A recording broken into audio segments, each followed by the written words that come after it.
Hi மக்களே. அப்புறம் அந்த நீயே நான் ஒரு நடத்துச்சு மக்களே. இந்த கர்ப்பிணி பெண்ணுங்கள்லாம் வந்து உட்காந்து நியாயம் பேசினாங்க. இந்த மாதிரி செலிப்ரேட் பண்ணணும், அந்த மாதிரி செலிப்ரேட் பண்ணணும், இந்த மாதிரி பண்ணணும், அந்த மாதிரி பண்ணணும்னு. அப்போ அந்த ஒரு அம்மா கேட்டுச்சு பாருங்க, இதெல்லாம் எதுக்கு? அந்த காலத்தில் எல்லாருமே வந்து 9 பிள்ளைங்க 10 பிள்ளைங்க பார்த்துக்கிட்டாங்க. ஆனால் வெளியே தெரியாது. அவங்க மாதமாக இருந்து 2 மாதம் ஒரு 3 மாதம் தான் அவங்களுக்கு ரெஸ்ட்டு. அதுக்கப்புறம் அவங்க எல்லா வேலையுமே வீட்டில் வேலை செய்வாங்க. புருஷனுக்கு சுடு தண்ணி வச்சு கொண்டு போய் ஊற்றி விட்டு, அவங்கள முதுகு குளிக்கிற தண்ணி கலந்து வச்சு அவங்களுக்கு குளிக்க வச்சு, அவங்களுக்கு குளிக்கிறப்ப முதுகு தேய்ச்சி விட்டு எல்லா பணிபடியும் அந்த கர்ப்பிணி பெண்ணு தான் செய்யும். வீட்டில் அத்தனை வேலையும் செய்யும். ஏன்னா அந்த பிள்ளை வேலை செஞ்சால் தான் நல்லபடியாக குழந்த பிறக்கும்னு ஆச்சுங்களா.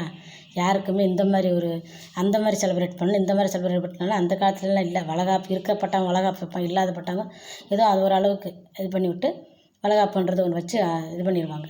அவ்வளோதான் மக்களே. ஏன்னா குழந்தை இல்லைன்னு சொல்கிறாங்களே அப்படின்றதுக்காக இருக்குதுன்னு சொல்கிறதுக்காக அந்த காரியங்களை அவங்க செய்வாங்க. ஏன்னா அந்த பெண்ணு ஆசைப்பட்டது.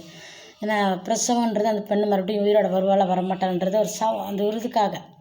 ஆனால் இந்த பிள்ளைங்க பாருங்கள், ஆடையே இல்லாமல் அந்த துணியை வயிற்ற காமிச்சிக்கிட்டு வயிற்ற முடியாதெல்லாம் நான் பேசணும்னு நினச்சதெல்லாம் எனக்கு ரொம்ப அருகருப்பாக இருக்குது. இதெல்லாம் பார்த்தா அந்த வயிறு மட்டும் வந்து ஒன்றுமே இல்லாமல் ஒரு துணியே ஒட்டு துணி இல்லாமல் அந்த வயிற்றை மட்டும் காமிக்கிறாங்க, ஃபோட்டோ எடுக்கிறாங்க.